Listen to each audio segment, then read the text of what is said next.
Beaucoup de gens croient que devenir pape est un ticket garanti pour le paradis, comme si diriger l'Église suffisait à assurer le salut. Et maintenant que le pape François, le soi-disant pape du peuple, est décédé, il doit reposer dans un endroit glorieux au ciel. Mais la lettre que nous avons reçue aujourd'hui d'une femme proche du pape François depuis ses débuts au Vatican révèle une vérité complètement opposée. Après la mort du pape, elle a été menacée par l'Église parce qu'elle connaissait trop de secrets. Puis un horrible accident s'est produit qui l'a laissée cliniquement morte pendant un bref instant. Et dans cette courte fenêtre entre la vie et la mort, elle a eu une révélation terrifiante. Que le pape François a été jeté en enfer à cause d'un grand péché. Alors, quel était ce seul péché? Quel crime le pape François a-t-il caché toute sa vie? Restez avec nous jusqu'à la toute fin car il ne s'agit pas simplement d'une autre expérience de mort imminente. Il s'agit d'un avertissement divin du Créateur lui-même, envoyé à un moment où le monde entier se trouve au seuil du jugement. Avant de commencer, veuillez laisser votre nom et la ville dans laquelle vous vivez afin que nous puissions prier pour vous par votre nom et vous élever devant le Seigneur tout en renforçant notre foi ensemble. Si ce message a remué quelque chose dans votre cœur, n'hésitez pas à soutenir cette mission en cliquant sur Super Merci. Dieu vous rendra 100 fois ce que vous avez semé. Et si vous n'êtes pas encore abonné à la chaîne, cliquez sur ce bouton aujourd'hui afin que nous puissions continuer à répandre ensemble l'amour et la lumière de Dieu. Maintenant, écoutez attentivement son témoignage. Tout homme puissant laisse derrière lui une ombre. Depuis le jour où Mario Bergoglio est devenu pape François, j'ai marché à ses côtés, toujours un pas en arrière. Toujours à l'écoute, j'ai été témoin de beaucoup de choses, mais je n'ai jamais eu le droit d'en parler. Maintenant que le pape François est parti et que mon devoir est rempli, je ne suis plus tenu au silence. Très bientôt, le trône passera à un autre, et avec elle viendra une nouvelle ère, pleine de projets. Le Vatican n'élimine pas les gens comme nous, il nous exile. Il nous isole de la communauté, la qualifiant de prudence, de sagesse. Mais en réalité, c'est pour nous faire taire. Un nouveau pape montera, et ceux comme moi deviendront gênants. C'est ainsi que fonctionne le Vatican. Mais avant que cela m'arrive, je veux tout vous dire, les vérités cachées de l'Église et du pape François lui-même. Tout a commencé avec ma mort. La mort ne m'est pas venue comme un accident ni comme une longue maladie. C'est venu soudainement, comme une porte ouverte au milieu de la nuit. Ce jour-là, je venais de quitter Rome après une réunion privée au cours de laquelle j'avais accidentellement révélé mon désaccord sur un dossier que le Vatican avait mis sous clé. J'avais l'impression que quelque chose n'allait pas, une sensation étrange, comme si des yeux m'observaient. J'avais ressenti quelque chose d'inhabituel même pendant la réunion. Ils ont fait boire quelque chose à des gens comme nous, prétendant que c'était pour purifier leurs mensonges. Alors que je traversais la place, une douleur aiguë, comme une lame, me transperça la poitrine. Je me suis effondré sur le sol de pierre froide, ma main tremblante alors qu'elle agrippait ma soutane, le sang coulant de ma bouche. Plus tard, ils ont dit que j'avais eu un accident vasculaire cérébral. Mais au moment où mon cœur s'est arrêté de battre, j'ai su que j'avais été réduit au silence. Pas par une lame, mais par une mort subite. Non pas par une sentence, mais par une punition silencieuse. Pourtant, à ce moment précis, où le cœur s'est arrêté et le corps a cessé de bouger, je n'ai pas disparu. Mes yeux étaient ouverts, non pas les yeux de la chair, mais les yeux de l'âme. Et puis les visions ont commencé à se déverser comme un flot, non pas avec du son ou de la lumière comme je l'imaginais autrefois, mais avec une vérité si profonde, si sacrée, qu'aucun sens humain ne pouvait la supporter. Je n'étais plus lié par le corps, je n'avais plus peur d'être observé, je n'étais plus contraint au silence. Je suis devenu un fantôme éveillé, non pas pour hanter, mais pour témoigner. Chaque vision était un fragment de vérité que le Vatican avait tenté d'enterrer pendant des décennies. Chaque image était un cas arraché aux archives officielles, un secret réduit en cendres, un choix acheté avec du sang ou le silence sanglant de ceux qui se cachent dans l'obscurité. La première vision est venue comme si j'étais sorti de mes propres ténèbres. Devant moi se trouvait l'âme de François, suspendue entre lumière et flamme. Puis une voix m'a parlé. Maintenant, vous verrez tout ce que l'homme a caché et tout ce qu'il a choisi de ne pas dire.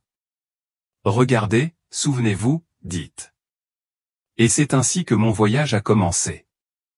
Dans la première vision que je raconte maintenant, je n'ai pas vu le pape François, mais moi-même. J'étais toujours en vie, toujours en soutane, parlant toujours d'une voix douce, comme toujours. Je me suis vu debout dans un couloir secret du Vatican, où les murs de pierre froide recelaient des secrets qui n'étaient jamais censés être révélés. L'odeur du moisi se mêlait à l'encens, l'écho sourd des pas résonnait dans l'air et mon cœur battait à tout rompre comme si je franchissais un seuil interdit. Devant moi se tenait un miroir antique caché derrière un rideau de velours rouge, comme s'il m'attendait depuis des siècles. Je me suis rapproché et au moment où mon visage a touché son reflet, la vision a commencé. J'étais soulevé, n'ayant plus conscience de mon corps physique, me sentant seulement suspendu dans un royaume psychique laiteux où une douce lumière se mêlait à d'épaisses flammes noires, comme un champ de bataille invisible entre le ciel et l'enfer. Devant moi apparaissait une porte massive gravée de symboles dorés brillants, comme si elle enregistrait l'histoire de l'humanité. La porte s'est ouverte et j'ai vu l'âme du pape François, non plus vêtu d'une robe blanche ni orné d'une couronne papale, mais nu, suspendu au-dessus d'un autel vivant de pierre, où la lumière et le feu se battaient sans cesse. Son âme n'était pas aussi rayonnante que je l'avais espéré, mais elle n'était pas non plus entièrement consumée par les ténèbres. Elle était tendue entre deux forces opposées. D'un côté se trouvait la lumière tissée de ses bonnes actions, ses paroles de paix, les fois où il s'est agenouillé pour laver les pieds des pauvres, les messages de miséricorde qui ont résonné à travers le monde.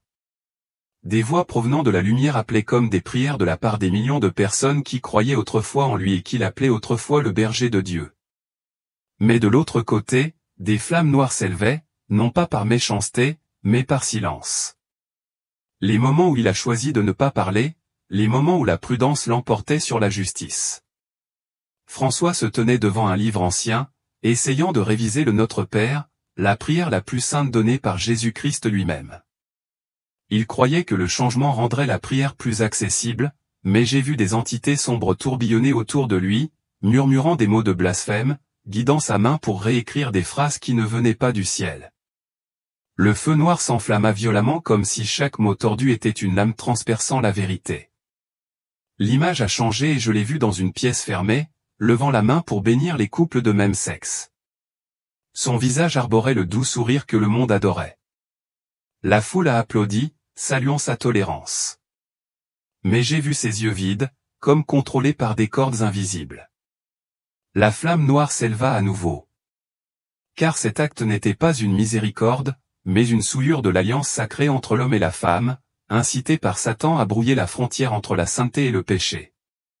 Mais ce qui a le plus allumé le feu, ce ne sont pas ses actions publiques, mais ses silences.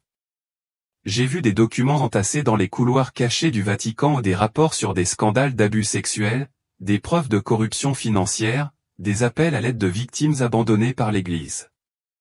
François les lut, les mains tremblantes, mais il n'agissait pas. Il a choisi la prudence, estimant que le silence protégerait la réputation de l'Église. Les âmes des victimes apparurent autour de l'autel, leurs visages tordus par l'agonie, leurs yeux remplis de trahison. Chaque cri de leur part était une flamme qui brûlait son âme. Non pas parce qu'il a commis ces crimes, mais parce qu'il n'a rien fait pour les arrêter. La lumière de ses bonnes actions luttait pour repousser les flammes, mais elles s'affaiblissaient. Ses prières, ses actes de bonté, aussi sincères soient-ils, ne pouvaient contrebalancer le poids écrasant du silence. J'ai réalisé que ce n'était pas la méchanceté qui avait amené son âme à ce seuil, mais la prudence, ce qu'il avait toujours cru être la sagesse, un moyen de maintenir la paix. Mais maintenant, cette prudence était exposée comme sa plus forte accusation. Chaque fois qu'il a choisi de ne pas s'exprimer, chaque fois qu'il a permis aux sombres secrets du Vatican de continuer, il a involontairement ouvert la voie à la propagation des ténèbres, préparant ainsi le monde à l'Antéchrist. L'âme de François planait toujours, lumière et flamme luttant pour la domination. Mais j'ai compris maintenant que son jugement final ne reposerait pas sur ce qu'il avait fait, mais sur ce qu'il n'avait pas fait. Après la première vision, alors que les images du paradis et de l'enfer brûlaient encore dans mon esprit, j'ai senti une vague noire m'entraîner dans un autre royaume. Il n'y avait pas de lumière douce, pas de cœur angélique, seulement un ciel lourd, sans étoiles et sans lune, pressé comme du plomb fondu. Une vibration faible et profonde résonnait, non pas de l'extérieur, mais du plus profond de l'âme du Vatican. J'ai réalisé que je me trouvais devant une version déformée de la ville sainte, non pas de dômes dorés ou de splendides mosaïques, mais une forteresse fissurée et effilochée, comme si son âme même s'effondrait. Les murs se sont pliés et se sont fendus, mais aucune pierre n'est tombée, seul le son des lamentations comme le cri d'une mère pour son enfant volé résonnait des profondeurs.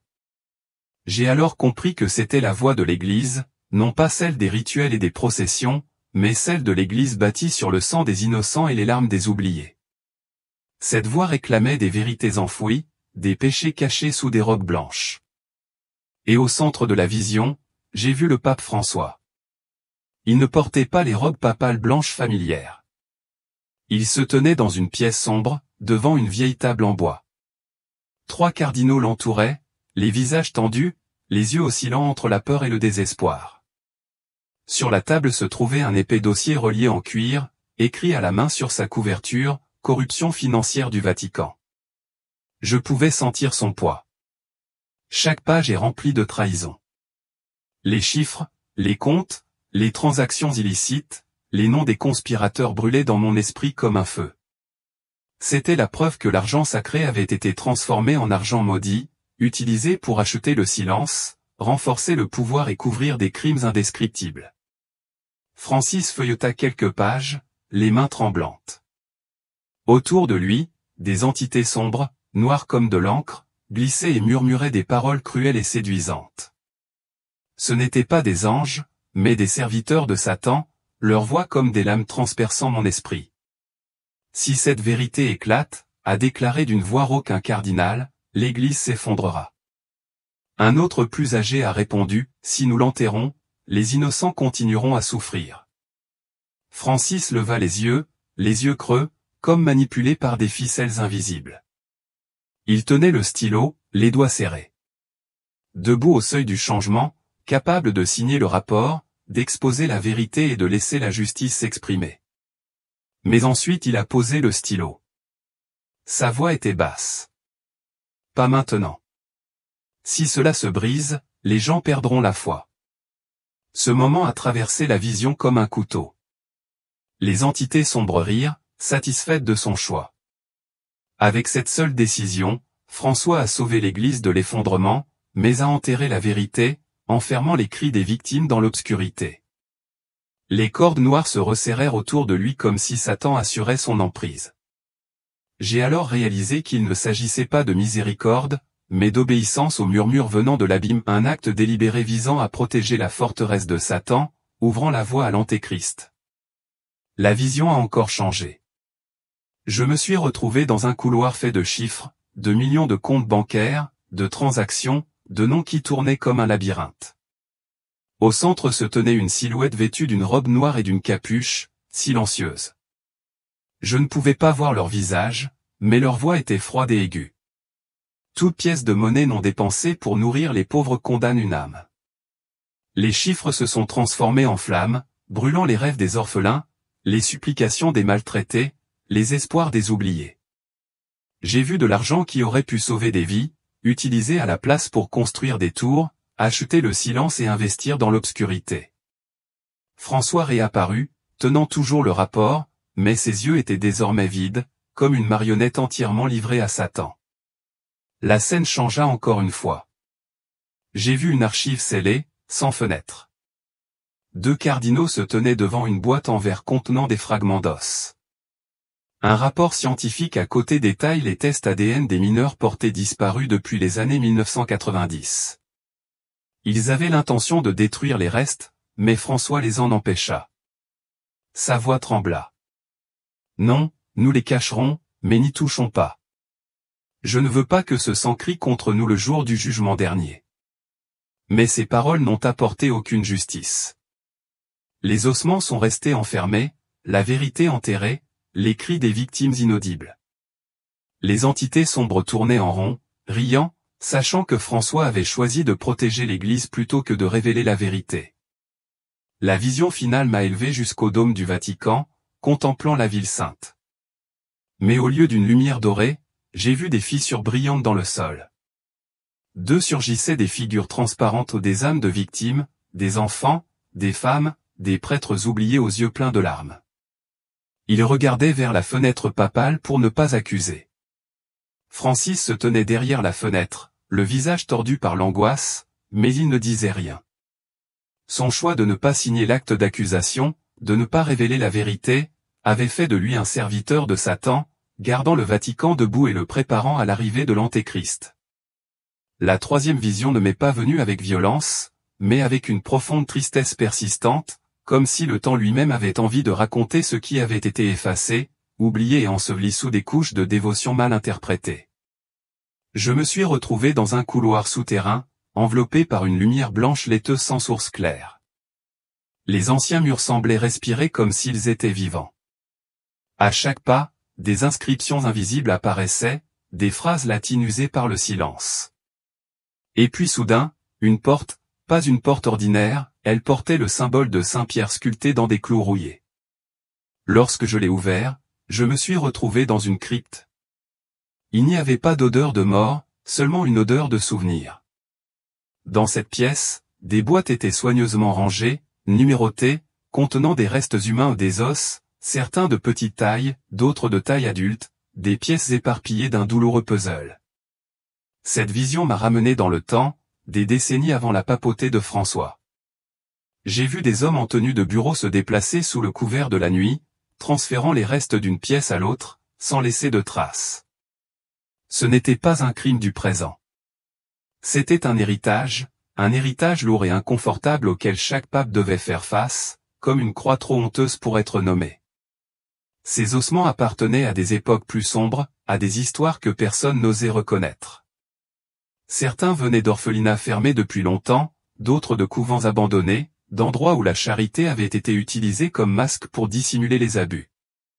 Francis n'en était pas responsable, mais en 2023, c'est lui qui fut informé qu'un de ses coffres secrets avait été accidentellement découvert lors de rénovation. Dans la vision, je l'ai vu assis devant les résultats des tests ADN. Il avait l'air épuisé, plus que son âge ne pouvait l'expliquer.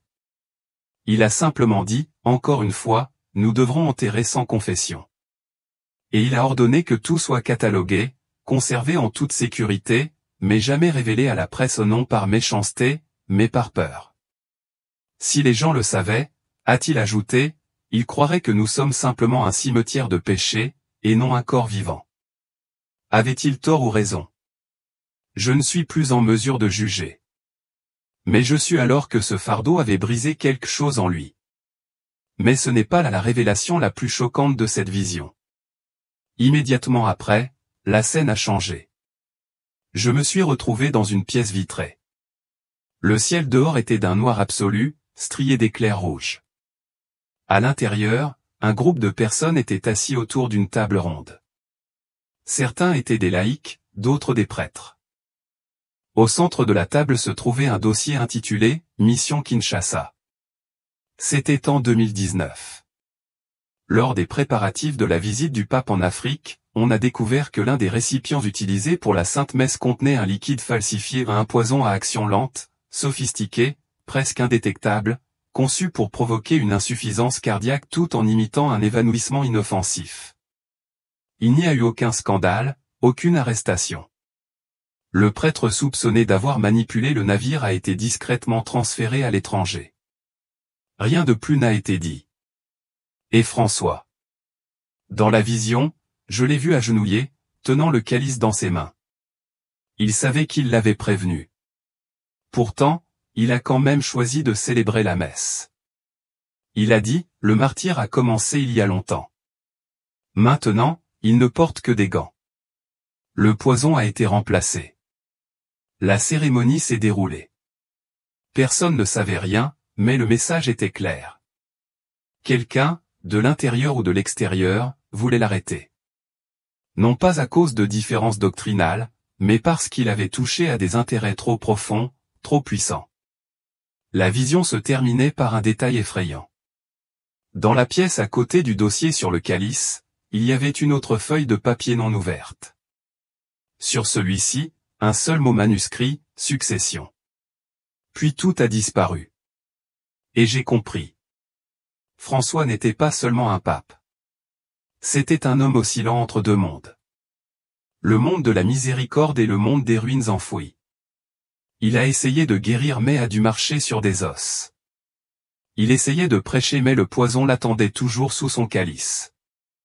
Et moi, après avoir tout vu, j'ai commencé à avoir un aperçu de ce qui m'attendait. Dans la prochaine vision, je verrai l'avenir de l'Église, mais pas un avenir lointain. Je parle des jours qui vont commencer, du chaos qui gronde déjà sous la surface. Voulez-vous savoir ce qui s'en vient? Si c'est le cas, soyez prêts. Car la suite ne le concerne pas seulement, elle nous concerne tous. La 4e vision ne ressemblait à aucune des précédentes. Il ne m'a pas montré ce qui s'était déjà passé, ni ce qui restait enfoui. Cette fois, on m'a montré ce qui était à venir, mais je ne l'ai pas vu comme un film, une séquence d'événements à observer de loin. Non, je l'ai vécu. Je l'ai senti sur ma peau. Le temps semblait s'ouvrir devant moi comme une mer agitée, et j'étais projeté en avant, obligé de parcourir des jours qui n'étaient pas encore écrits. Je me suis retrouvé sur une place vide. C'était la place Saint-Pierre, mais elle avait changé. Le ciel au-dessus était d'un gris fluide et les statues semblaient avoir perdu la lumière qui les entourait autrefois. Leur visage était flou. Leurs mains tendues n'offraient plus de bénédiction. Ils désignaient quelque chose de lointain, quelque chose qui s'élevait à l'horizon. Dans la vision, le pape n'était plus présent.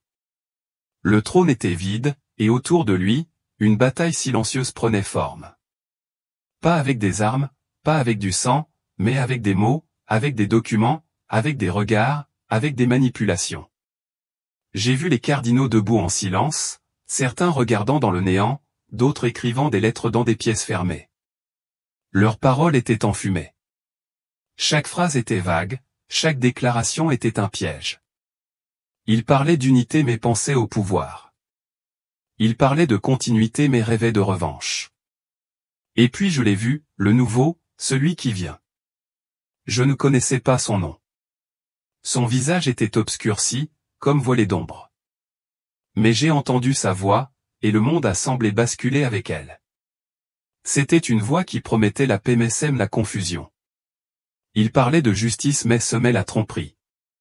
Il a dit, il est temps de tout réformer, même ce qui est éternel. Et derrière lui, la foule applaudissait, louant le langage moderne, inclusif et flexible. Mais les saints, les grands saints, se tenaient à l'écart. Je les ai vus s'agenouiller, les mains jointes, la tête baissée, comme s'ils savaient que quelque chose de sacré avait été traversé. Une frontière sacrée invisible avait été piétinée. Puis j'entendis parler une voix, la voix de l'ange qui m'avait guidé dans la première vision. L'Église ne sera pas détruite de l'extérieur. Elle sera creusée de l'intérieur. Et j'ai compris. J'ai compris que l'attaque finale ne viendrait pas par des bombes ou des décrets, mais par des paroles douces, par des gestes qui semblent miséricordieux, par un amour qui nie la justice. J'ai aussi vu un petit groupe, des hommes et des femmes, peu nombreux, cachés et humbles. Ils priaient en silence dans leur maison située dans des catacombes modernes, loin des projecteurs. Ils ont été persécutés, moqués, mais sont restés fidèles. En eux brillait une lumière qui ne pouvait s'éteindre, et c'était sur eux que le ciel fixait son regard. À la fin de la vision, François est réapparu, mais ce n'était pas le François que j'avais connu autrefois. Il était maintenant une âme et il regardait ce qui se passait avec des yeux pleins de tristesse. Il ne dit rien, mais dans son regard se trouvait un appel silencieux pour que quelqu'un ait le courage de rester fidèle. À la fin de la vision, j'ai compris que ce qui allait arriver n'était pas encore déterminé. Il s'écrit désormais à travers nos choix, à travers notre silence ou notre courage. Et maintenant, après avoir tout vu, je ne peux plus rester silencieux. La prochaine pièce sera la plus sombre à ce jour. Pas sur le Vatican, mais sur le jugement lui-même. Et quand vous le verrez, vous comprendrez à quel point nous savons peu de choses sur la miséricorde et à quel point nous craignons la vérité. Cette fois, je serai témoin de l'invisible, du jugement non pas de l'homme, non pas de celui des fidèles, mais du jugement éternel, inéluctable, terrifiant. La vision a commencé dans une obscurité sans limite. Pas de son, pas de forme, seulement l'attente. Puis soudain, une lumière apparut, mais elle n'était pas chaude. Ce n'était pas accueillant. C'était pur, aveuglant, tranchant comme la vérité. Et de cette lumière, un autel a émergé, non pas fait de pierre, mais de pensée. Chaque dalle qui le formait était une intention, une action cachée, un choix inavoué. Et sur cet autel se trouvait l'âme de François, nu, non pas dans la chair, mais dans l'esprit, dépouillé de tout titre, gloire et justification. C'était simplement un homme qui avait aimé, qui avait choisi et qui était resté silencieux autour de lui. Il n'y avait ni ange avec des trompettes, ni démon avec des chaînes, seulement la vérité. Ses paroles, celles prononcées avec foi et celles retenues par peur. Ses mains, des mains qui avaient réconforté les pauvres, mais qui signaient aussi le silence. Ses yeux, des yeux qui avaient pleuré des enfants maltraités, mais qui se fermaient parfois trop vite. Et j'étais là, non pas en tant que juge, non pas en tant qu'accusateur, mais en tant que témoin, celui qui avait vécu à ses côtés et qui devait maintenant tout voir. Il n'y avait pas de balance, seulement le véritable poids de l'âme. Chaque choix qu'il avait fait était une couleur qui l'entourait, certaines brillantes, certaines sombres, certaines pâles. Et son âme était tirée dans deux directions. Une force de lumière l'appelait, tandis qu'une autre force faite de silence et de feu la retenait. Puis une voix retentit, même si elle n'avait aucun son, comme si l'univers entier prononçait chaque mot en même temps. Vous avez servi. Vous avez aimé. Mais vous avez aussi craint. Vous avez caché. Vous avez protégé. Vous avez permis qu'une certaine douleur reste cachée. Pourtant, mon évangile n'a aucun secret. Et à ce moment-là, j'ai vu François s'agenouiller, non pas par pitié, non pas pour plaider, mais parce qu'il comprenait, parce qu'il savait que sa mission vivait entre la miséricorde et la peur, et qu'elle se trouvait désormais face à la seule justice qui ne se négocie pas. À ce moment-là, la lumière changea. C'est devenu plus fort, plus doux, plus réel. Et j'ai vu que ce n'était pas une condamnation, mais la vérité elle-même. C'était un jugement. Il n'a pas été jeté dans le feu, mais il n'a pas non plus été accueilli dans la gloire. Son âme planait, attendant, car son destin n'était pas encore achevé. Pas avant que l'héritage qu'il a laissé sur terre n'en révèle pleinement les conséquences. Et puis la vision s'est tournée vers moi, vers nous tous. Maintenant, c'est ton tour, dit la voix. Vous avez vu, vous avez su, vous avez entendu. Que vas-tu faire maintenant? Quand je me suis réveillé, si on peut appeler cela ainsi, mon âme était en feu, ma conscience tremblait. C'était comme si tout le poids de tout ce que j'avais vu, enduré et sur lequel j'étais resté silencieux s'effondrait en un seul instant. C'est ce que l'on ressent en étant témoin du jugement d'une âme que l'on admirait, défendait et connaissait vraiment, surtout dans ses silences les plus sombres. Je ne revendiquerai pas le droit de juger le pape François, et je ne peux pas non plus dire que je lui ai pardonné. Mais je peux témoigner de cet homme. Il était profondément humain, démasqué, partagé entre lumière et compromis. Il n'était pas un saint et il ne cherchait pas à l'être. C'était un serviteur qui, dans l'ombre du Vatican, cherchait chaque jour à mieux servir, même lorsque la vérité était trop tranchante pour être dite. François a choisi la voie de la prudence lorsqu'une vérité audacieuse était nécessaire, espérant que le silence pourrait réparer ce que la vérité pourrait briser. Mais le silence ne guérit pas toujours. Souvent, cela approfondit la blessure. Et pourtant, je l'ai vu dans ces moments bruts et feutrés, au-delà des caméras et des cérémonies. Je l'ai vu pleurer dans des chapelles vides, tremblant en signant de lourds décrets. Je l'ai entendu murmurer des prières non pas pour lui-même, mais pour les péchés de l'Église, ceux qu'il portait comme des poids dans ses os. Je me souviens d'un moment qui me reste. Je ne me sens pas comme le pape, dit-il doucement en retirant ses chaussures noires usées. Je me sens comme un prêtre qui cherche encore Dieu dans les ruines. Il a refusé les chaussures rouges de cérémonie. Ceux-ci sont destinés aux hommes qui marchent dans des couloirs de velours. Je marche dans la boue de l'histoire. Et effectivement il l'a fait. Dans les camps de réfugiés, les villes déchirées par la guerre et les ruelles des oubliés, il n'a pas marché comme un leader en quête de respect, mais comme un homme à la recherche de visage. Lors d'une visite inopinée dans un centre pour enfants handicapés, il s'est approché d'un garçon en fauteuil roulant, lui a touché la tête et lui a murmuré « Vous êtes ma théologie ». Il a appelé ce jour la véritable messe de sa vie. C'était le vrai François, imparfait, accablé, incertain et profondément sincère. Un homme qui portait l'évangile et son poids, mais pas toujours avec équilibre. Ses funérailles ne seront pas somptueuses, juste un simple cercueil, une Bible et ses vieilles chaussures usées en marchant aux côtés du moindre d'entre eux. Il ne voulait pas qu'on se souvienne de lui comme d'un pape. Il voulait qu'on se souvienne de lui comme d'une voix, peut-être même brisée, criant à travers le bruit.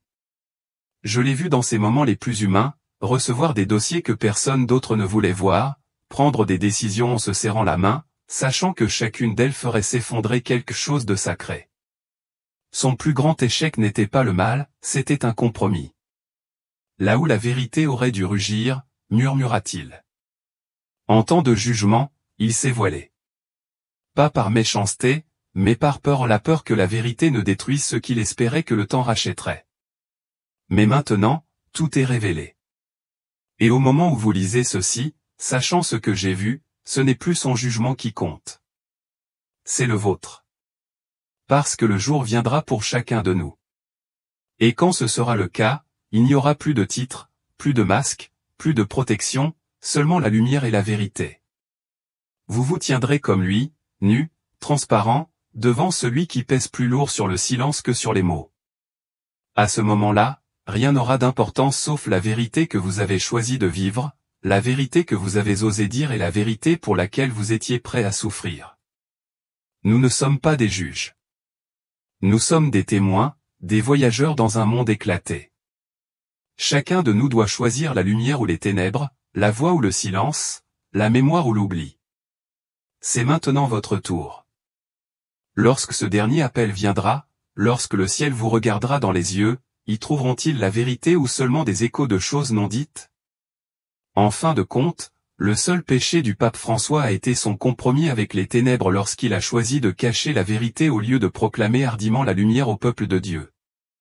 Et dans ce silence, des millions d'âmes ont été égarées. Et vous? Êtes-vous absolument certain que si aujourd'hui était votre dernier jour sur terre, vous seriez accueillis au ciel? Êtes-vous sûr de ne pas avoir de péché caché? Prenez un moment pour réfléchir et écoutez attentivement la lettre suivante, car elle peut vous offrir une perspective qui remodèlera votre réponse.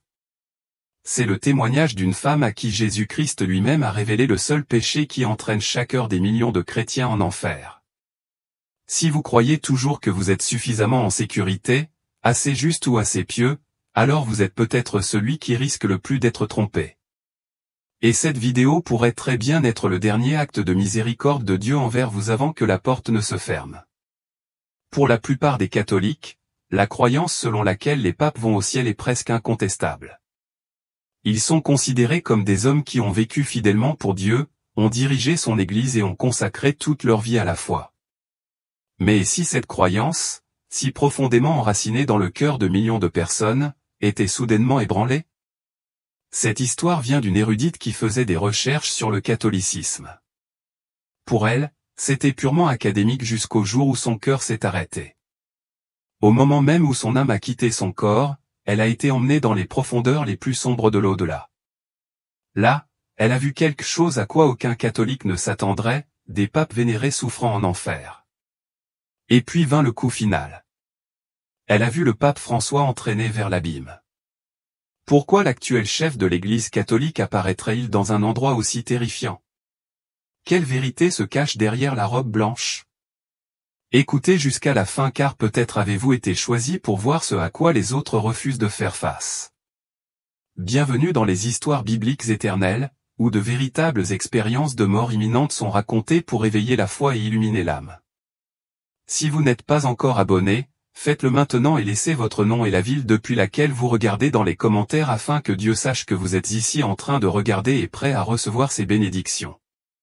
Maintenant, écoutez attentivement son histoire. Je m'appelle Marie. Je vis avec mon mari et nos 2 enfants dans une petite maison calme nichée dans la banlieue de l'Ohio. Nous n'avons pas beaucoup de richesses, mais nous avons l'amour. Et pour moi, cela a toujours été plus que suffisant. Nos journées se déroulaient simplement, remplies de routines familières, de rires et de la douce paix de la vie quotidienne. Mais tout a commencé à changer le matin du 29 septembre 2024. La lumière du soleil d'automne filtrait à travers la fenêtre, projetant une douce lueur sur les fins rideaux blancs. Mais à partir du moment où j'ai ouvert les yeux, j'ai senti que quelque chose n'allait pas. Une douleur sourde palpitait à la base de mon cou et se propageait lentement à mes tempes. Je fronçais les sourcils, me disant que c'était probablement juste de la fatigue ou une mauvaise nuit de sommeil. Cela s'était produit plusieurs fois auparavant, donc je n'y ai pas beaucoup réfléchi. J'ai essayé de commencer ma journée comme d'habitude, en préparant le petit déjeuner, en révisant ma liste de courses et en nourrissant le chat. Mais la douleur devint plus intense. Ma vision a commencé à se brouiller, comme si une fine brume s'était déposée sur tout. Chaque respiration que je prenais était superficielle et tendue, comme si quelque chose de lourd appuyait sur ma poitrine. J'ai quand même essayé de m'en débarrasser pour garder les choses sous contrôle. C'est comme ça que je suis. J'essaie toujours de tenir le coup, j'ai toujours peur d'être un fardeau pour les autres. Mais ensuite j'ai remarqué que mon mari me surveillait de près.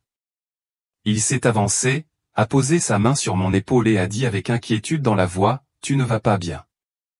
Nous devons appeler le médecin. » Je secouai la tête. Pas besoin. J'ai juste besoin d'un peu de repos.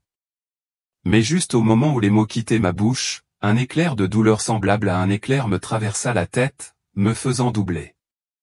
Tout a commencé à tourner. Les sons autour de moi devenaient lointains. J'ai senti mes jambes céder sous moi. Et la dernière chose que j'ai vue avant de m'effondrer était le visage paniqué de mon mari qui m'appelait en désespoir de cause. Lors de ce qui semblait être une matinée ordinaire, je n'avais aucune idée que j'approchais du seuil entre la vie et la mort. Une porte franchie me montrerait des choses que je n'avais jamais osé imaginer de toute ma vie. Le médecin est arrivé, m'a fait une injection et m'a dit que je devais me reposer. Je m'allonge sur le lit, espérant juste dormir un peu pour soulager la douleur. En fermant les yeux, j'ai commencé à ressentir quelque chose d'étrange en moi, comme si un profond malaise montait du plus profond de mon âme. Au bout d'un moment, les yeux toujours bien fermés, j'ai senti la pièce se remplir soudainement d'une lumière incroyablement rayonnante. Je voulais ouvrir les yeux pour voir ce qui se passait, mais je ne pouvais pas. Comme si mon corps ne répondait plus à ma volonté, et alors j'ai réalisé quelque chose d'étonnant. Mon corps physique était toujours immobile sur le lit, mais mon âme s'en était séparée. Lorsque j'ai pris conscience que j'avais quitté mon corps, ma première sensation a été une confusion accablante. J'ai baissé les yeux et je me suis vu allongé là, immobile sur le lit, comme quelqu'un profondément endormi ou déjà mort. J'ai essayé de donner un sens à ce qui se passait. D'une part, j'ai observé mon environnement. La pièce familière semblait désormais différente de ce point de vue. D'un autre côté, j'essayais de comprendre pourquoi mon âme se sentait si légère, comme si tous les fardeaux physiques avaient disparu. Tout autour de moi était silencieux. Mais ce silence avait une plénitude, comme si l'espace était saturé d'une énergie invisible. J'ai oscillé entre deux états. Un sentiment de paix étrange et profond mêlé à la peur de l'inconnu. Je n'avais aucune idée de ce qui m'attendait et mon esprit était à la fois impatient et tremblant. Soudain, deux silhouettes rayonnantes apparurent dans la pièce. Au début, je ne pouvais pas dire de quoi il s'agissait. Je n'ai vu que deux formes brillantes comme si elles étaient faites de lumière pure, mais à mesure qu'elles se rapprochaient, j'ai réalisé que c'étaient des anges. Ils portaient des vêtements d'un blanc pur, dégageant une beauté gracieuse, et leurs visages brillaient comme s'ils étaient éclairés de l'intérieur par une source de lumière sacrée. Ils sont apparus juste à côté de moi, me regardant attentivement, mais sans dire un mot. À ce moment-là, mon cœur était inondé de questions. Qu'est-ce qui m'arrive ? Je ne savais pas qui ils étaient ni pourquoi ils étaient là, mais leur présence me rendait à la fois curieux et déconcerté. L'un des deux anges s'est approché de moi et m'a parlé d'une voix claire et radieuse, « Marie, lève-toi. Il y a des endroits où nous devons aller. » Cette phrase résonnait comme un ordre doux, mais plein d'autorité, perçant directement ma conscience. À ce moment-là, je n'ai ressenti aucune envie de résister. Au lieu de cela, un sentiment de confiance inattendu et profond s'est élevé en moi, comme si je savais instinctivement que j'étais guidé par quelque chose de sacré et de sûr. J'ai commencé à les suivre, me déplaçant avec une légèreté miraculeuse qui ne peut être ressentie que lorsque l'âme est libérée du poids du corps physique. Je n'ai pas marché comme on le fait habituellement. Au lieu de cela, j'ai glissé comme si j'étais porté par un courant d'énergie invisible. Je ne savais pas où j'allais avec les anges. Le voyage semblait sans fin. Mais j'avais perdu toute notion du temps. Tout se déroulait dans un domaine au-delà des limites habituelles du monde matériel. Pas de minutes, pas de fatigue, seulement ma présence et la présence directrice des anges. Après une distance qui ne pouvait être mesurée, une immense porte noire apparut devant nous. Cette porte ne ressemblait à rien de ce que j'avais jamais vu de ma vie. Il était si haut qu'il semblait percer le ciel invisible au-dessus, sculpté d'anciens symboles que je ne pouvais pas comprendre. Pourtant, il suscitait un sentiment à la fois sacré et menaçant. La surface de la porte n'était pas lisse. Elle bougea lentement, presque imperceptiblement, comme si la porte elle-même respirait. Chaque souffle qu'il exhalait portait une odeur étrange, brûlée et glaciale à la fois, comme s'il était le point de rencontre du feu et du gel, de la vie et de la mort. Un frisson froid parcourut ma colonne vertébrale et la peur commença à envahir mon esprit. Ce n'était pas une peur ordinaire, mais un profond avertissement que si je franchissais cette porte, je serais témoin de choses que je ne pourrais jamais ignorer. Mais quand je regardais les anges, leurs yeux calmes et doux apaisaient ma peur. Leurs ailes battirent une fois, envoyant une douce brise qui m'enveloppa de chaleur. Ils ne disaient rien, mais leur présence était un réconfort, comme pour m'assurer que tout était sous contrôle. Et puis l'un des anges s'est avancé, a posé sa main sur la porte, et à ce moment-là, tout a changé. L'un des anges tendit la main et ouvrit lentement l'immense porte noire. À ce moment précis, un monde complètement différent est apparu devant mes yeux. Alors que nous entrions, une vague de chaleur intense m'a soudainement frappé le visage. L'air était si épais et suffocant qu'il semblait presque impossible de respirer. Les flammes flambaient partout. Mais ce n'était pas le genre de flamme que j'avais jamais connu. Chaque langue de feu semblait vivante, bougeant avec sa propre conscience, créant une scène à la fois étrange et terrifiante. Les anges m'ont conduit plus profondément en enfer, et chaque pas avait l'impression de graver une sensation indescriptible dans mon âme, un sentiment de désespoir éternel. Il n'y avait ni lumière, ni temps, ni attente du lendemain. Tout ici était plongé dans une obscurité épaisse, semblable à un liquide, si noir qu'elle semblait presque tangible. L'air était lourd, brûlant comme de la cendre en fusion, mais paradoxalement froid, s'infiltrant dans chaque crevasse de la pensée comme des doigts invisibles étouffant la volonté. Tout autour de moi, il y avait des cris, pas tout à fait humains, mais des sons déformés, des gémissements et des hurlements si intenses que mon âme tremblait sous le choc. J'ai vu des âmes brûler dans des flammes, non pas un feu physique comme dans le royaume terrestre, mais des flammes de regret, de nudité spirituelle. Ils se tordaient dans ce feu, ne mourant jamais, vivant seulement sans fin dans la douleur qu'ils avaient eux-mêmes semée. J'ai vu des gens être traînés dans des gouffres profonds comme des bouches volcaniques, puis jetés dans des abîmes tourbillonnants, sans fond, sans fin. Ils tombèrent pour toujours, leurs cris résonnant et s'évanouissant dans l'obscurité. D'autres âmes étaient liées à des colonnes de feu noir, où chaque souvenir pécheur de leur passé se jouait comme un film en boucle. Chaque rediffusion apportait une agonie plus profonde qu'auparavant. J'ai vu une femme dont tout le corps semblait enveloppé dans des chaînes invisibles avec des crochets de fer perçant profondément son âme. Chaque fois qu'elle essayait de lutter, les chaînes se resserraient encore plus et des gémissements de profond remords s'échappaient de sa bouche. Les anges ont continué à marcher à mes côtés, leur lumière formant un étroit chemin à travers les ténèbres. L'un des anges m'a parlé, sa voix douce mais solennelle. C'est le dernier endroit pour ceux qui se sont délibérément détournés de la lumière.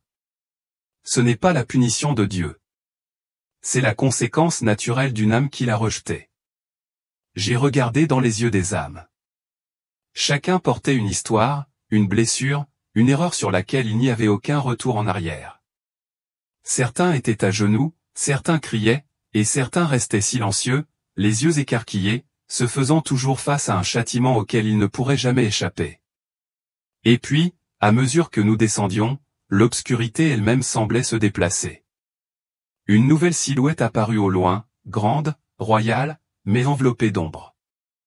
L'ange dit, « La première personne que vous verrez ici est quelqu'un autrefois connu du monde entier. » Alors que le visage apparaissait lentement, j'ai retenu mon souffle. Au fur et à mesure que nous nous enfoncions au cœur de l'enfer, les tourments environnants s'intensifiaient, les cris se confondaient les uns avec les autres. L'odeur de chair brûlée emplit l'air et l'obscurité sans fin s'infiltra dans mon être même. En m'approchant, une silhouette particulière a attiré mon attention. Une âme agenouillée sur le sol, les mains couvrant son visage, pleurant et souffrant sans fin. En m'approchant, j'ai reconnu de qui il s'agissait, le pape Jean-Paul II. Il pleurait et les larmes d'un pape coulaient sans fin. Mais ce n'était pas seulement la douleur physique qui le tourmentait. Son âme portait un fardeau bien plus lourd. J'ai ressenti un désir intense de comprendre la raison de sa souffrance, mais les anges sont restés silencieux. Je savais seulement que j'étais censé regarder. À ce moment-là, j'ai senti la présence de Jésus. L'atmosphère autour de moi a changé comme si toute inquiétude et toute lourdeur avaient été enlevées de ma poitrine. Une lumière douce se diffuse dans tout l'espace, non aveuglante, mais suffisante pour que tout soit plus clair et plus sûr. Je n'ai entendu aucun pas, aucune voix, mais je savais qu'il était proche. Chaque respiration devenait plus facile et un sentiment de paix montait en moi, contrairement à tout ce que j'avais jamais connu auparavant. Il n'y avait pas besoin d'une introduction. Je savais simplement que c'était lui. Il s'est approché lentement de moi et a continué à observer la scène qui se déroulait devant nous. Le pape Jean-Paul II était entouré d'âmes qui se rapprochaient de lui. Ces âmes ont été victimes d'abus et leur douleur était clairement visible sur leur visage. Ils encerclèrent le pape, le regardant avec des yeux pleins de tristesse. Chacun portait un profond chagrin et de profonds regrets. Le pape semblait s'effondrer encore plus sous le poids de son incapacité à les aider. Il a crié, mais personne n'a entendu sa voix. Chaque cri qu'il poussait semblait faire écho à l'agonie intérieure de ces âmes. À ce moment-là, Jésus commença à parler, sa voix douce mais lourde. Cet homme était autrefois reconnu comme un messager de Dieu sur terre. Des centaines de personnes lui faisaient confiance et cherchaient refuge dans la sécurité de l'Église. L'agonie du pape s'est intensifiée. En le regardant, je pouvais sentir la profondeur de sa douleur grandir à chaque seconde qui passait. Jésus tendit la main et les spectres des victimes d'abus continuèrent de tourner autour du pape. Ils n'ont pas pu trouver la rédemption et, à cause du manque d'intervention suffisante du pape, leurs souffrances se sont aggravées. Le regret sur son visage provenait non seulement des erreurs qu'il avait commises dans la vie, mais aussi de son échec à aider les âmes innocentes. Sa punition ressemblait à une boucle éternelle. À chaque instant, il était obligé de revivre la même douleur, d'affronter les mêmes regrets alors que les âmes des victimes l'entouraient, chacune le regardant avec un appel silencieux à la responsabilité. Jésus a poursuivi, il était responsable non seulement du physique mais aussi des âmes, et il a échoué dans cette responsabilité. Il s'est adressé directement au pape Jean-Paul II. Vous étiez aimé par beaucoup et considéré comme saint dans le monde entier. Mais aux yeux de Dieu, la protection de chaque âme innocente passe avant tout. Vous êtes resté silencieux pour protéger la réputation de l'Église. Ce silence, cette indifférence est la raison pour laquelle vous êtes ici condamné au châtiment éternel. Le pape a essayé de se couvrir le visage avec ses deux mains, mais ses larmes n'ont pas pu s'arrêter. À ce moment-là, les âmes des victimes d'abus se sont tendues et ont doucement retiré ses mains, lui rappelant qu'il était la source de leur souffrance. La scène était remplie de remords si accablants que même la respiration me devenait difficile. Chaque ligne du visage du pape reflétait le tourment intérieur et la profonde tristesse de son âme. Jésus s'est tourné vers moi et m'a dit gentiment, « De telles erreurs sont impardonnables aux yeux de Dieu. » Il aurait dû comprendre le poids de sa responsabilité. La protection des innocents est primordiale. Bien qu'il ait été vénéré par beaucoup dans le monde, ici la justice est toujours respectée. L'agonie du pape Jean-Paul II ne finira jamais. Il continuera à endurer les conséquences de ses erreurs négligées et du silence de l'Église. faire face aux victimes d'abus et son tourment éternel. L'enfer n'est pas seulement un lieu de douleur physique mais l'épicentre de l'angoisse spirituelle. Ici, j'ai compris comment la justice divine s'exerce et que rien ne peut être caché aux yeux de Dieu. Assister à cette scène a été vraiment difficile pour moi. Mais cela m'a aussi fait prendre conscience d'une vérité incontournable. Chaque âme doit payer le prix des péchés qu'elle a commis, peu importe à quel point ils étaient considérés comme sacrés sur terre. Les souffrances éternelles du pape Jean-Paul II étaient à la fois un avertissement pour les croyants du monde entier et un témoignage de la puissance de la justice de Dieu. Les anges se sont tournés vers moi et m'ont dit, « Ce que vous avez vu n'est que le début. Il vous reste encore beaucoup à apprendre. » Mon voyage à travers l'enfer n'était pas encore terminé et une autre âme bien connue m'attendait. Les anges m'ont conduit vers un autre endroit, enveloppé de ténèbres et d'un épais brouillard.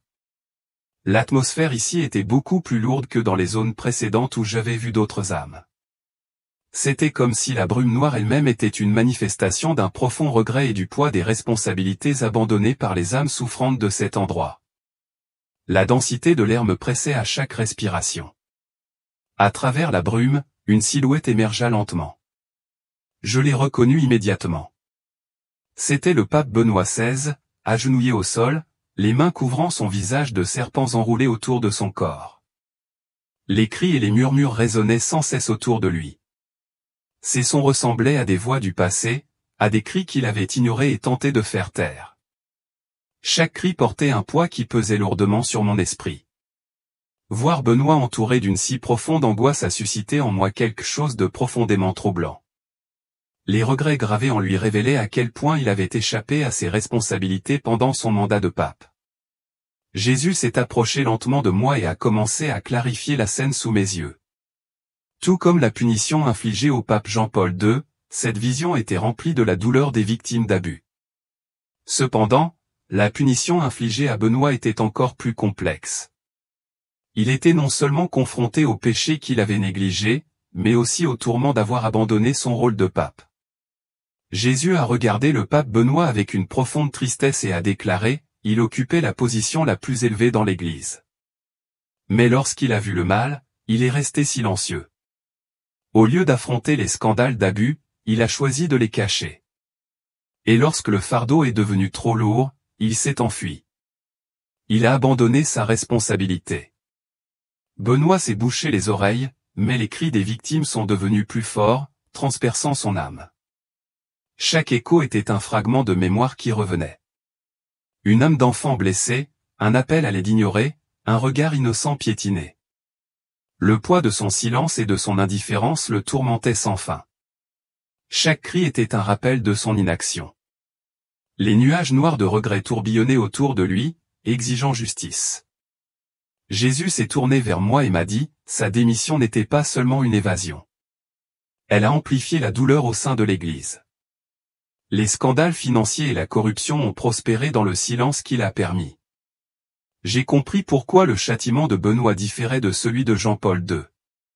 Si Jean-Paul II a porté le fardeau d'une réponse tardive, Benoît a porté un double poids, à la fois pour avoir ignoré les cris des victimes et pour avoir renoncé à ses responsabilités lorsque l'Église avait le plus besoin de lui. Sa démission, autrefois considérée par le monde comme un acte d'humilité ou de sagesse, s'est désormais révélé comme un retrait qui a laissé un vide de pouvoir rempli de chaos, de corruption et de scandales financiers dévastateurs. Les sombres nuages de remords s'épaississaient autour de lui. Ils ne venaient pas de l'extérieur, mais émergeaient de l'intérieur de sa propre âme, comme si chaque souvenir enfoui était devenu un nuage de fumée l'enveloppant étroitement autour de lui. Je l'ai vu trembler, non pas à cause du froid, mais parce qu'il savait que plus rien ne pouvait être caché. Chaque choix qu'il avait fait, chaque mot qu'il avait retenu, chaque action qu'il avait évitée, tous étaient désormais devenus des témoins contre lui. Et quand je me suis tourné vers Jésus, je n'ai pas vu de colère en lui, mais une profonde tristesse. Un chagrin pour une âme qui a eu autrefois la chance de glorifier Dieu, mais qui a choisi le silence face aux ténèbres. Nous avons continué à descendre plus profondément dans l'enfer. L'air devenait plus épais et l'agonie plus intense. Devant moi apparaissait un trône massif et terrifiant. Assis dessus se trouvait Satan, l'endroit le plus terrible de l'enfer désormais attendu. À ce moment précis, un froid glacial a envahi tout mon être. Satan, sous sa forme énorme, était assis sur le trône, les yeux brillants et un sourire sinistre s'étalant sur son visage alors qu'il observait tout autour de lui. Il avait convoqué les deux papes, Jean-Paul II et Benoît XVI, qui s'agenouillaient et se tordaient de regret devant lui. Satan semblait les lier avec des chaînes invisibles, savourant leur tourment. Mais même dans le coin le plus sombre de l'enfer, une lueur d'espoir est apparue. Une lumière rayonnante et paisible se répandit soudain comme une force capable de tout purifier. Le rire moqueur de Satan s'arrêta brusquement. En fermant les yeux et en me tournant vers cette lumière, j'ai ressenti la présence de Jésus. Sa chaleur et son amour ont apporté en moi un profond sentiment de paix. Le regard terrifiant de Satan et les scènes horribles de l'enfer s'estompèrent sous cette lumière. Jésus s'est avancé vers le trône de Satan. À ce moment-là, la fierté sur le visage de Satan sembla s'estomper. Même la présence de Jésus le faisait trembler. Jésus s'est tourné vers moi et m'a dit doucement, « Marie, ce que tu as vu est la vérité, mais tu dois aussi apprendre la leçon de ces vérités. » Il a tendu la main au pape Benoît et à Jean-Paul II. Tous deux tremblèrent légèrement en levant la tête. La présence de Jésus rendait clairement visible la profondeur de leur remords. Il se pencha près d'eux et leur parla doucement mais fermement. « Vous étiez autrefois les dirigeants de l'Église, mais vous avez commis de graves erreurs. Votre silence et votre évitement de toute responsabilité ont causé un grand préjudice à la maison de Dieu. Vous n'avez pas rempli votre appel, et maintenant vous ressentez tout le poids de cet échec. » Alors Jésus murmura un verset de Luc 17, 22. « Il vaudrait mieux qu'il soit jeté à la mer avec une meule attachée autour du cou plutôt que de faire trébucher un de ses petits. » Ces paroles ont accru la douleur et le remords aux yeux du pape Benoît et de Jean-Paul II. Ils n'ont pas réussi à mettre fin aux abus qui ont blessé les plus vulnérables au sein de l'Église et sont restés silencieux. Jésus se tourna alors vers Benoît et lui rappela Jacques 4, 17. Ainsi, quiconque sait ce qu'il faut faire et ne le fait pas, c'est pour lui un péché. Ces propos faisaient référence à sa démission et à son abandon de ses fonctions. Il a rappelé à Benoît la grande responsabilité qui lui avait été confiée et qu'il n'avait pas accomplie. Se tournant vers le pape Jean-Paul II, Jésus a récité Matthieu 23, 27-28, « Malheur à vous, docteurs de la loi et pharisiens, hypocrites. Vous ressemblez à des tombeaux blanchis à la chaux, qui paraissent beaux au dehors, mais qui, à l'intérieur, sont pleins d'ossements de mort et de tout ce qui est impur. » Jésus a souligné que Jean-Paul II avait été considéré extérieurement comme une figure sainte mais qu'il avait caché les ténèbres à l'intérieur de l'Église. Il a utilisé ces écritures non seulement pour souligner les conséquences spirituelles de leurs actions, mais aussi pour montrer qu'il ne s'agissait pas seulement d'échecs mondains. Les cris des victimes d'abus ont révélé l'effondrement intérieur de leur âme. Il a souligné qu'ils devaient affronter non seulement leur silence mais aussi le mal qu'ils avaient laissé prospérer. Alors Jésus leur posa la main sur la tête. Vous étiez considérés comme de grands dirigeants sur terre, mais dans le royaume de Dieu, diriger s'accompagne de responsabilité, et vous n'avez pas réussi à assumer cette responsabilité. À ce moment-là, les remords sur les visages de Benoît et de Jean-Paul II se sont encore approfondis. Ils tremblaient sous la main de Jésus, mais commençaient aussi à ressentir le pouvoir purificateur de la vraie repentance. Jésus s'est tourné vers moi et a répété les Écritures une fois de plus. Comme vous l'avez vu, tout ce qu'une personne fait ou ne fait pas est exposé aux yeux de Dieu. Le monde les a peut-être qualifiés de saints, mais la vérité est toujours révélée devant le Seigneur. À ce moment-là, il semblait que Jésus me transmettait un message destiné aux croyants vivant encore sur terre. Puis il a commencé à élever le pape Benoît et Jean-Paul II vers le haut. Ils avaient affronté leurs péchés, enduré le feu de l'enfer, et maintenant ils voyaient une lueur d'espoir entre les mains de Jésus. Je ne sais pas s'ils ont été pleinement rachetés, mais j'ai senti que Jésus les conduisait à une confrontation plus profonde avec leurs torts, les guidant à désapprendre ce que le monde avait enseigné et à recommencer à un niveau différent. Jésus s'est finalement tourné vers moi et m'a dit, « Quiconque est un leader qui guide les autres porte la plus grande responsabilité, et tout leader doit répondre à la justice de Dieu. » Ces mots ont été une leçon pour moi. Tout le monde sur Terre, en particulier ceux qui occupent des postes de direction, sera tenu responsable devant les yeux du Seigneur. Alors que Jésus les soulevait, ils rayonnaient comme un rayon de lumière perçant les ténèbres de l'enfer. L'influence de Satan commença à diminuer et le sombre paysage de l'enfer sembla rétrécir sous l'éclat de la lumière du Christ. Satan semblait battre en retraite, même si le regard moqueur dans ses yeux faisait toujours allusion à sa joie continue dans les chutes futures. Il m'a regardé, puis a souri, un sourire glaçant et menaçant. Il ne reste qu'une âme, siffla-t-il, sa voix résonnant des profondeurs. Et lui aussi sera à moi. Je me suis retourné comme pour demander de qui il parlait, mais Satan s'est contenté de rire, refusant de répondre directement. Puis il se pencha et murmura lentement, d'un ton venimeux, « Il porte toujours la robe blanche, mais la lumière en lui s'est éteinte depuis longtemps. Vous le verrez bien assez tôt. D'ici là, adieu, mon petit ami. » Et sur ce, il disparut dans l'ombre. Je voulais en demander plus, mais la lumière m'avait déjà entouré. Quand j'ai ouvert les yeux, j'étais revenu dans le monde des vivants. Alors que Jésus me sortait des recoins sombres de l'enfer, j'ai senti une paix profonde envahir mon âme. Sa présence m'enveloppa et les images terrifiantes dont j'avais été témoin commencèrent à se dissoudre petit à petit. Mon âme se sentait plus légère, même si le poids de tout ce que j'avais vu résonnait encore dans mon esprit. Quand j'ai ouvert les yeux, j'ai vu des visages familiers autour de moi. Mon mari et mes enfants, debout près du lit, me regardent avec inquiétude. Tout semblait si surréaliste que même retourner dans mon propre corps ressemblait à un rêve. Mais je savais que ce que j'avais vécu n'était ni un rêve ni le fruit de l'imagination. Tout ce que j'avais vu avait laissé des empreintes profondes dans mon âme. Ma respiration était encore inégale, mais maintenant il y avait un profond éveil en moi.